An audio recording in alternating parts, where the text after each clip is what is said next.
Welcome back to Walk, Run, Soar. This is part 2 of our Saturday. This is day 34, number 43 in the book. And I really like this one just because we're getting so close to Easter. Tomorrow is, tomorrow's Palm Sunday.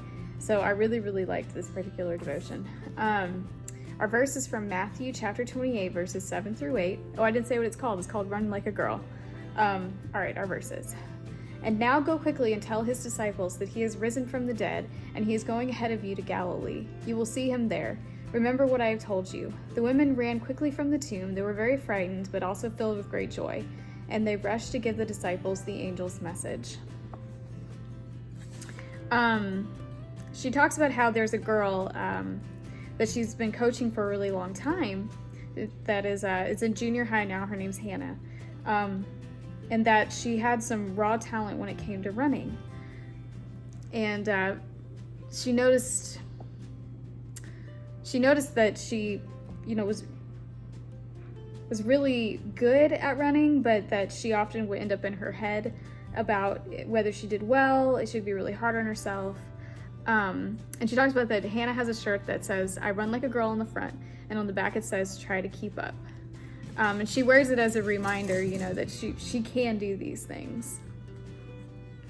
All right, so in relation to, I run like a girl, in the Bible, we read stories of several women who lacked confidence at first, but whom Jesus healed and used in important ways throughout his ministry. The women who followed Jesus from Galilee and ministered with him were there when his body was brought to the tomb after he died on the cross. Mary Magdalene, whom Jesus delivered from 7 demons, the other Mary, mother of James, Salome, mother of James and John, and Joanna, wife of Chuza, Herod's steward, brought spices to the tomb on the day after the Sabbath.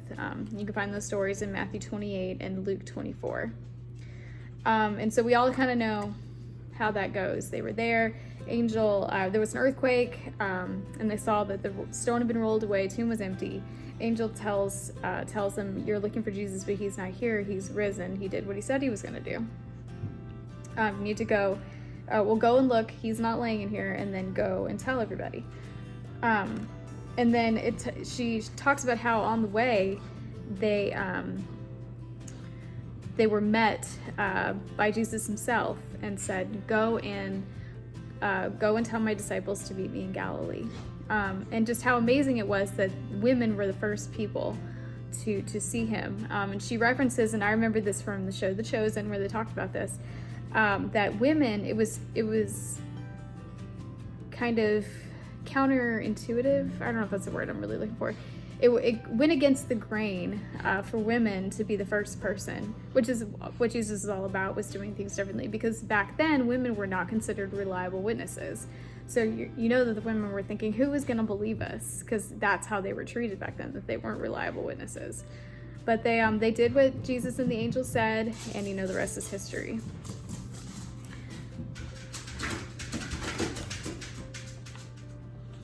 Sorry, my dogs are acting a fool because we just got home. So she shares that she helped her friend Hannah complete her first half marathon last year, which is a really big deal, especially for someone so young.